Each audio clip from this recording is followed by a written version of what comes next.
Fíjate, mencionas ahí muchas cosas. Bueno, los dos, voy a tratar de sintetizar un poco. Eh, los dos mencionan nuestra herencia, o sea, mencionaron, pero los dos empezaron la narración vamos a decir, en 1810-11, ¿no? Ujú. Con la proclama de independencia. Pero déjame irme un poco más atrás, pero solo lo planteo ahorita y lo ataco más adelante, ¿no?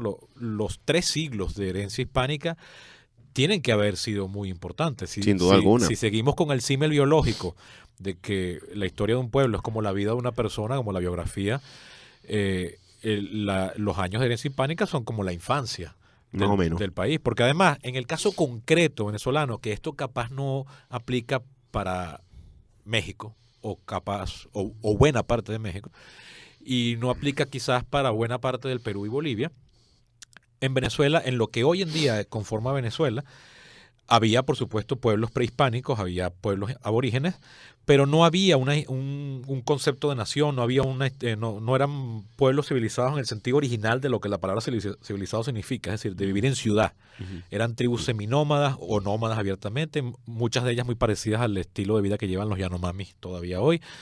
Entonces aquí no había grandes pueblos indígenas, aquí habría unas chozas, pero aquí no había ninguna comunidad como la que se encuentran los españoles en el Valle de México Claro. o la que se encuentran en el altiplano andino, ¿no? Que cuando uno está en esos lugares uno dice, esto sigue en buena medida, esto es lo mismo que había antes, pero ahora hablando otro idioma. Y en el caso peruano y boliviano casi que no, se sigue hablando aymara y quechua, ¿no? Sí.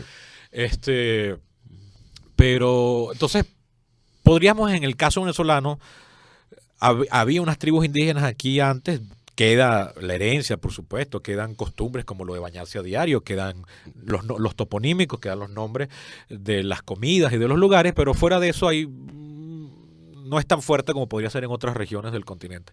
Pero entonces, incluso considerándolo, los 3 siglos de herencia hispánica tienen que ser un referente importante. Y Sí, ya sí. ya voy a proponer algo, ya voy a proponer algo más adelante, pero quiero antes de eso eh, tocar unos temas que tú mencionaste, Daniel, al final de tu intervención. Este, puedo estar de acuerdo contigo en que hay una crisis de valores. Lo que pasa es que a mí yo suelo evitar el término porque me parece poco aprehensible. O sea, ¿qué quiere decir los valores? Porque yo recuerdo que mi muy estimado padre solía decir que él también, yo no sabía, eso lo descubrimos ya después, yo de adulto, es que a él también detestaba el término crisis de valores porque además cada vez que aparecía un caso en las noticias de alguien que había violado a un burro, es que hay una crisis en los valores. Entonces, porque alguien se portó de una manera indecente, entonces es que la sociedad entera no funciona, ¿no? Entonces, además, ¿qué son valores? Porque de repente, Víctor como profesor, no le gusta que un alumno en clase tenga una gorra puesta. De hecho, no. Ajá, por si a mí eso ni me doy cuenta, ¿me entiendes? Y ese es un valor para él diferente a lo que significa para mí, y yo no creo que en todo caso haya una crisis en los valores, él por insistir en eso y yo por simplemente No, ni siquiera claro. concebirlo, ¿me entiendes? Por supuesto, puso un ejemplo caricaturesco por la mínima Claro, escala, claro. pero se puede reproducir. Entonces yo siento que ese término genera un montón de problemas metodológicos Claro. enormes, entonces yo por ahora voy a evitar utilizarlo y meterme Sí, porque en el esas, marco referencial en puede esas Honduras, cambiar, ¿no? de hecho, ¿no? Sí, exacto. Porque además entonces una cosa son los valores aquí en el área central Así urbana es. de Caracas y otra Exacto. cosa es en Tinajiquillo En ¿no? Oriente, por ejemplo. En Oriente, Sí. una cosa así. Por ejemplo, un ejemplo anecdótico. Tuve una compañera de trabajo una vez, una egresada de aquí, amiga de un amigo egresado de aquí, que yo trabajé con ella en el 2009 y ella me decía, ay, no sé, pero es que la gente en Oriente, o sea, es rara, es distinta. Yo no sé, yo no los entiendo. Por ejemplo, todas mis tías son orientales y ellas me dicen con aquella cosa así como si fuese lo más normal del mundo. Ay, no, mija, me toca hacer una prueba del SIDA porque tu tío es muy puto y yo no sé dónde andan metido él todo el tiempo. Entonces, yo no me imagino a ninguna mujer caraqueña diciendo eso, ¿no? Y capaz si las hay, las dicen, Bueno, pero, seguro, pero seguro. que en Oriente te lo diga una familia Sí. respetable, asentada, con propiedades, con educación, cosmopolita, te lo dice como lo más normal del mundo. Claro. Entonces tú dices, hay una crisis de valores, capaz los orientales dirán, pero estos caraqueños sí son conservadores y sí son necios, ¿me entiendes? Exactamente. Entonces es una palabra que nos genera un montón de problemas, por eso te digo que por ahora la voy a dejar por fuera, pero coincido mucho de los otros. Y ahora sí, volviendo al tema de la herencia hispánica, para darte otra vez la palabra, Víctor, ¿pero quieres decir algo? No, bueno, era justamente en relación con eso, pero termina todo. Ok. Yo tengo una hipótesis de trabajo que se me ocurrió hace unos cuantos años a punta de estar leyendo y leyendo justamente para preparar las clases. Cuando tú estudias la historia de la civilización occidental, yo no tengo problema en considerar que existe tal cosa como una civilización occidental. Los revisionismos históricos de quienes dicen que eso es un término aprensible y no sirve, no me han convencido a mí, entonces yo me quedo pegado en ese esquema. Cuando uno lee la historia occidental, vamos a decir, desde 1492 para acá, una de las impresiones que te da es que el orbe hispánico, para hablar de España y sus posesiones imperiales, es posiblemente el lugar más estable sobre la tierra a partir de 1492 hasta 1808. Cuando tú lees los conflictos y desasosiegos y conmociones internas, por no hablar de francas y abiertas guerras civiles, en el mundo anglosajón, en el francés, y ni hablar del mundo germánico, solo por atenernos a Occidente. Uh-huh. Pero si nos vamos bueno, África ni siquiera logró desarrollar una cultura que fuese capaz de proyectarse más allá de las 4 cuadras inminentes en las que podría vivir algún grupo. El Medio Oriente lo que hizo fue entrar en una decadencia que duró siglos hasta que finalmente se desmenuzó, se desbarató aquello, y hoy en día todavía estamos viendo espectáculos dantescos como lo que está sucediendo en Siria.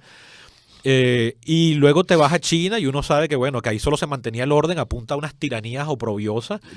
Y el mismo Japón, entonces la única manera de sobrevivir cuando comenzó a tener contacto con Occidente fue encerrarse y enquistarse en el orden del shogunato, que es una cosa atávica. Sí.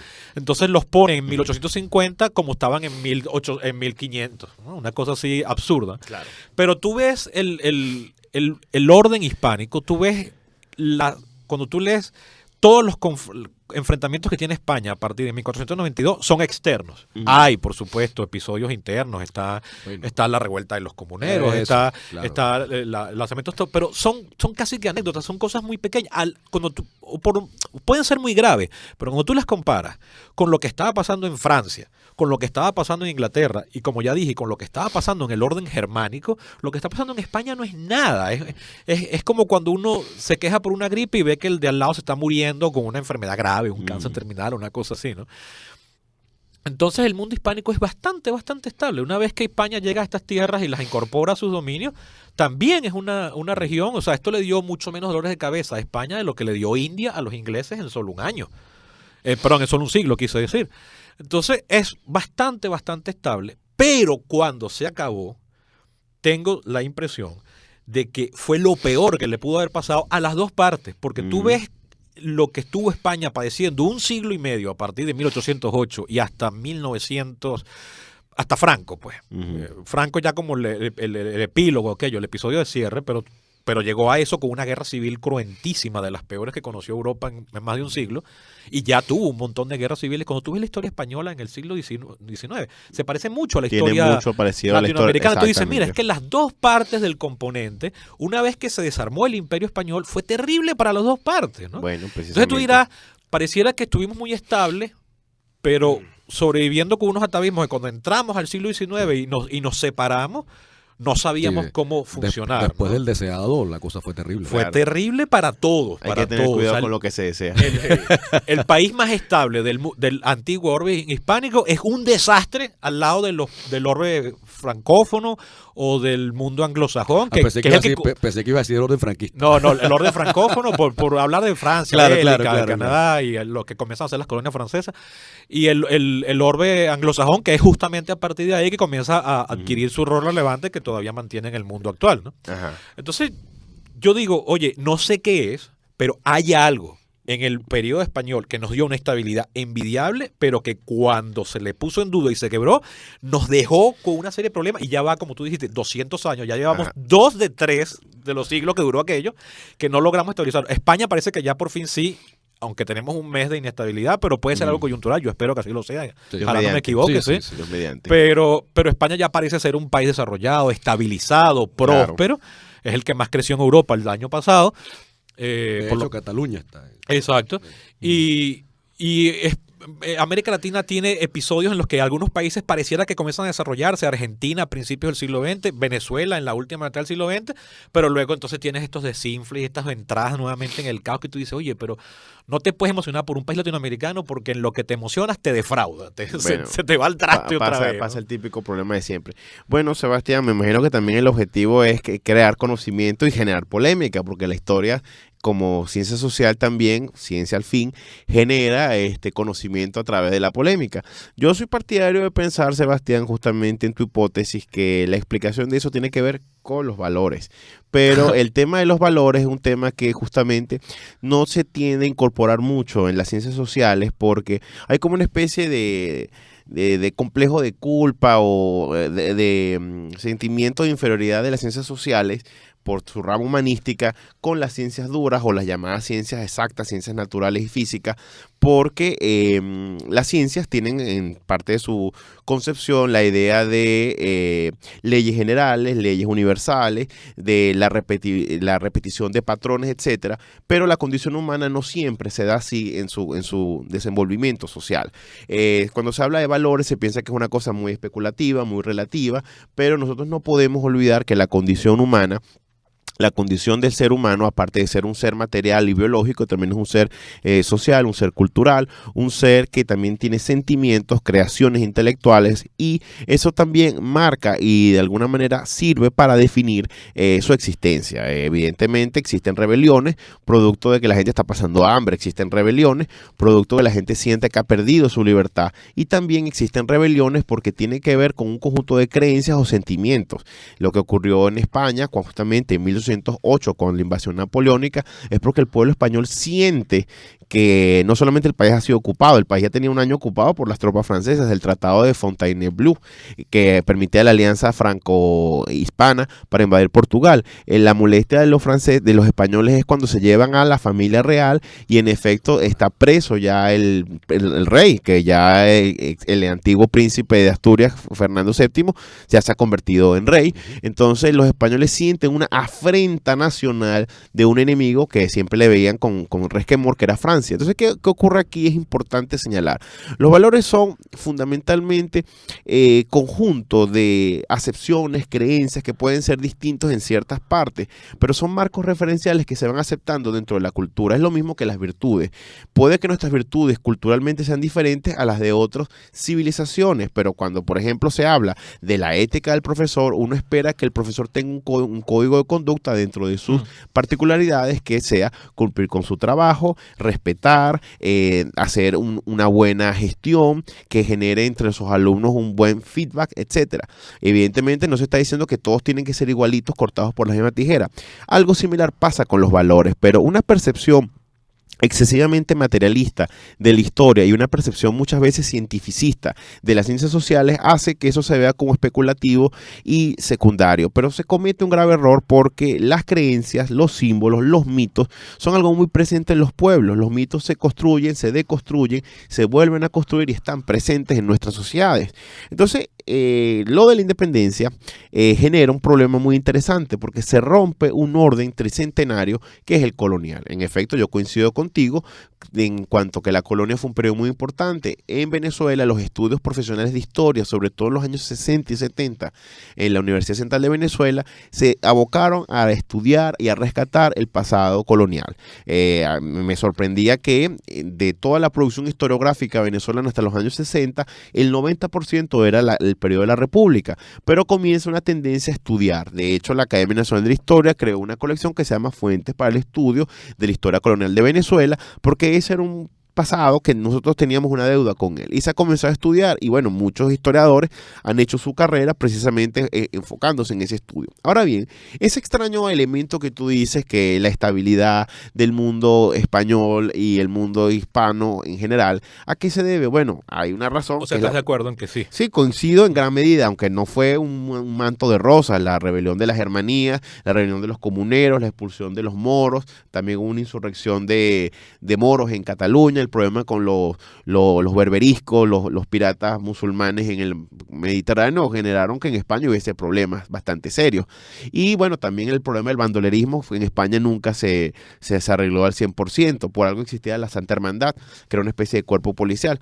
Te invitaría a que traigas a tus programas al profesor Rodrigo Fernández, que es toda una autoridad en el tema de la historia moderna y la historia medieval española. Anotado. Pero en este caso, cuando te hablo de que había una estabilidad en comparación con el norte de Italia, en comparación con Francia, en comparación con las comunidades germánicas, en comparación con Inglaterra, e incluso en comparación con la Rusia de Iván el Terrible, estamos hablando de que España sí está muy bien. Ahora, ¿cuál es la razón fundamental? Quienes tienen una percepción materialista de la historia no coincidirán conmigo, pero allí es la presencia de unos valores representados tanto en lo político como en lo religioso. La figura de un rey es una especie de padre de la nación y la figura de Dios es una figura incuestionable. La figura del Dios rey es un dueto muy poderoso y eso le permite a los españoles tener un sentido de propósito.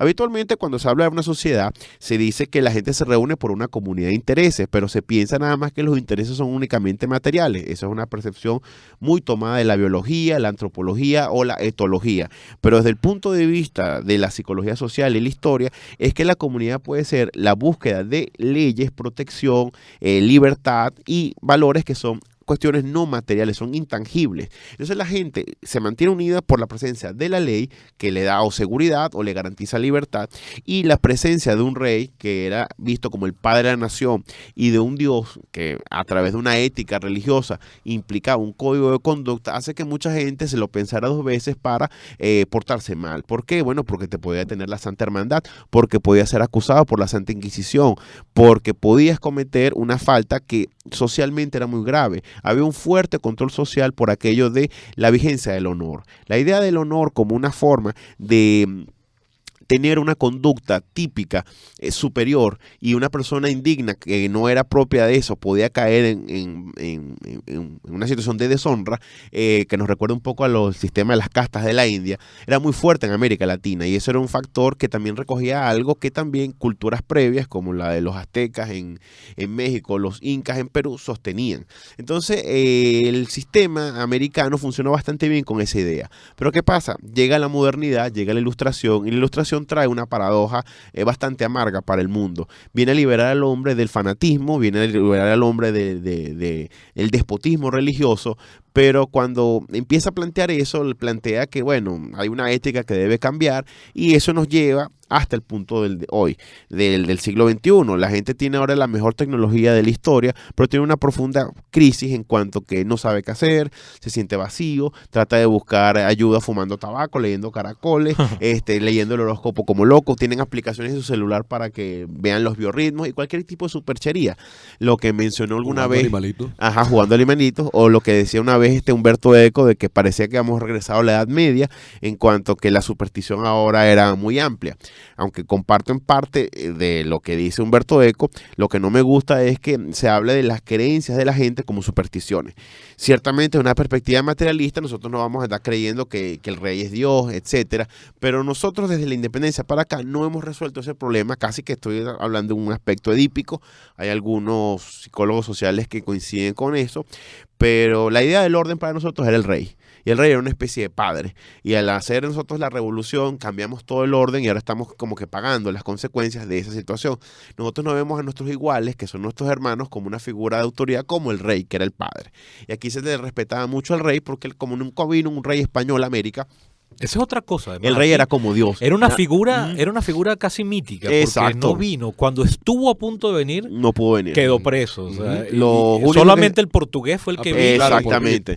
Los brasileños son los únicos. Por la emergencia napoleónica. Los brasileños son los únicos que tuvieron esa oportunidad, pero el rey era como Dios. Y dejó su marca en Brasil. Claro, él hizo el imperio. Pues. Exacto. Entonces, la figura del rey era como Dios. En el Consejo Municipal de Caracas, tú puedes ver en las figuras, el pendón real y las masas.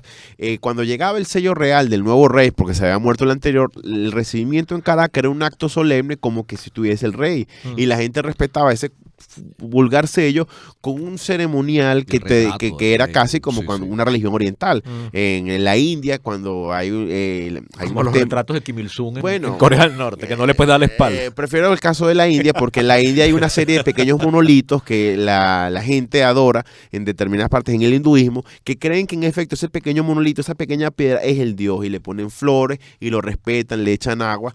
Y ese es un caso que te diría, bueno, esa gente creo que sabe que el monolito no es Dios, pero representa a su Dios, y le van a hacer justamente la reverencia. Sí, que es un avatar. Ajá. Y bueno, efectivamente, el avatar del rey era el sello real, y la gente no se atrevía. Y cuando tú lees los casos judiciales que hay en los archivos de la Academia Nacional de la Historia y buscas cuando alguien cometió un delito de crimen, encontramos un hombre se emborrachó y violó a una persona y decía que era que el diablo se le había metido, y se arrepentía gravemente de su pecado, y siempre recordaba que él no quería avergonzar a su familia, no quería hacer esto. Cuando un hombre tenía un problema de celos, recordaba que la mujer le había deshonrado. Hablaban mucho de un problema de la honra, y había un control social muy muy fuerte. Eso se acaba con la independencia, porque la llegada del término de la igualdad no se entiende bien. Hasta el sol de hoy los liberales son justamente hoy en día los que no les gusta el término igualdad. La igualdad no se entiende con claridad. ¿Qué significa que vamos a ser iguales? ¿Que hay una homogeneidad? ¿Que vamos a ir para abajo? ¿O quiere decir entonces que la ley nos ampara igual? Eso no se ha entendido todavía en 200 años con claridad. Y lo otro, bueno, es que al desaparecer la idea de una jerarquización en la sociedad para eliminar justamente las injusticias, se acabó también la idea de que, bueno, yo no tengo que esforzarme para nada, no hay una idea del honor, y esa ética de la igualdad mal entendida le ha causado también un daño muy grande a Venezuela y también a España, porque si ya el rey no es una figura que nosotros teníamos que respetar y lo podemos cuestionar, aquí comenzó un desastre en líneas generales. Entonces, claro, esto por supuesto es mucho más complejo de lo que estoy diciendo. Estoy tratando de ser reduccionista, pero eso es una de las cosas que puedo explicar. La ruptura con la figura del rey y la ruptura con la imagen de Dios y la religión resultó muy demoledora para Venezuela, y no lo hemos podido aceptar. La república no es tan sagrada para nosotros, ni las leyes, como en su momento fue Dios y la religión. Víctor. Sí, bueno, un poco, algunas cosas similares a lo que Daniel acaba de exponer, otras no tanto. Yo no me voy tanto por la parte quizá ontológica del asunto, sino más bien, no tampoco voy a decir materialista, no, sino desde el punto de vista de algunos hechos que pueden ser constatables. Materialista. Ciertamente el mundo hispánico fue homogéneo en gran medida, bien, partiendo de la base incluso ya con los reyes católicos Fernando e Isabel, hay un intento por ir unificando, y lo sabemos, ir unificando desde el punto de vista geográfico, desde el punto de vista político, incluso desde el punto de vista religioso. Es decir, no es gratuito el decreto de expulsión de los judíos, luego lo propio con los moros españoles. 100 años después. Exactamente. Bien, y que después incluso por las alianzas matrimoniales también le tocó a Portugal hacer lo mismo. 3 años después, pero le tocó hacer lo mismo. Y los judíos tuvieron que salir despavoridos en buena medida. O te convertías o te ibas. Bien, entonces ahí hay esa intención, primero de hacer de España una nación. Un concepto también que podemos discutirlo un poco más adelante, si somos también una nación, el famoso libro de Carrera Damas, una nación llamada Venezuela. Luego, y Daniel aquí siempre me fastidia con esto, la presencia del último César, de Carlos V, es decir, el proceso de conquista y luego de una primera consolidación del modelo colonial en América es con el emperador, con Carlos V. Además, la presencia de los Habsburgo en el trono, etcétera. También hay que establecer ciertas diferencias entre el modelo Austria y el modelo borbónico. El modelo francés, exactamente, en América española. Ciertamente, y coincido contigo en que hubo una estabilidad y hubo un intento de homogeneizarnos culturalmente. Si España nos legó todas sus instituciones, es decir, trajo la universidad, trajo los cabildos, trajo la iglesia, por supuesto, trajo incluso el concepto de nobleza, que mientras en países como Francia la nobleza va a ser atacada y va a ser neutralizada, sobre todo con Luis XIV, en España, pero sobre todo en América, ese concepto de nobleza se va a mantener. Es decir, los principales, los gachupines en México, los mantuanos en Venezuela, por decir 2 ejemplos. Eso va a estar muy presente y lo insisto, pues la sociedad estamental. España nos lega lo mejor y también lo no tan bueno. Ciertamente yo sí creo que esos 300 años nos dejan un gran aporte cultural, con defectos, por supuesto, o Claro. con falencias.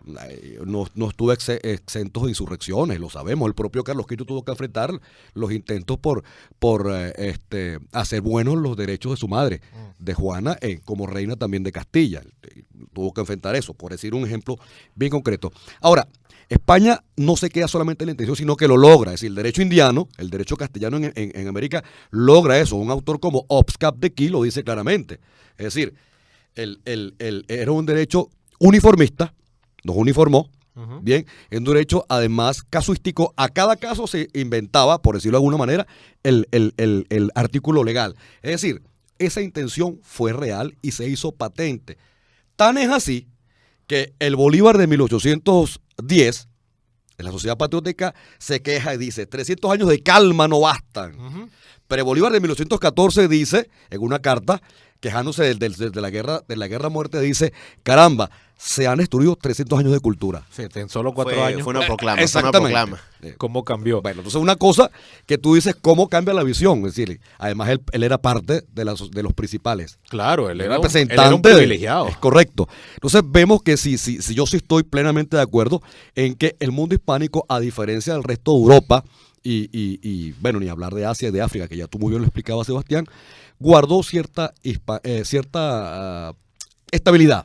Yo sí creo que eso es así. Además, el binomio, por cierto, perfecto, corona, iglesia, iglesia, corona. Ambos se soportaban en el sentido de que eran el sostén el uno del otro. Bien, ambos garantizaron la uniformidad del modelo español en América, por supuesto. Además de que a mí me parece una gran manera de traer estabilidad, como España organizó los territorios conquistados. Bien, virreinatos, capitanías y presidencias. Y además dependiendo de su producción económica. Es decir, los más grandes como la Nueva España, por ejemplo, que era de los 4 el más grande, es decir, una potencia económica. Los que éramos medianamente allí éramos capitanías. Y los chiquiticos, porque bueno, su producción, etcétera, y incluso su número de población no era tan elevado en las presidencias como Quito, Como por ejemplo. Quito. Exactamente, o Charcas. Es decir, yo creo que ese modelo sí funcionó. Sí funcionó. Y al romperse, oye, no estoy justificando, por supuesto, que haya sido lo mejor, ni mucho menos, pero sí hay que valorar eso. Porque entonces viene la primera historiografía post-independencia, es la leyenda negra. La colonia fue lo peor que nos pudo haber pasado. Bien, la gran independencia vino a romper con todos esos males, pero ¿y ahora qué? Porque además, esa leyenda negra de la primera generación de historiadores parte del error.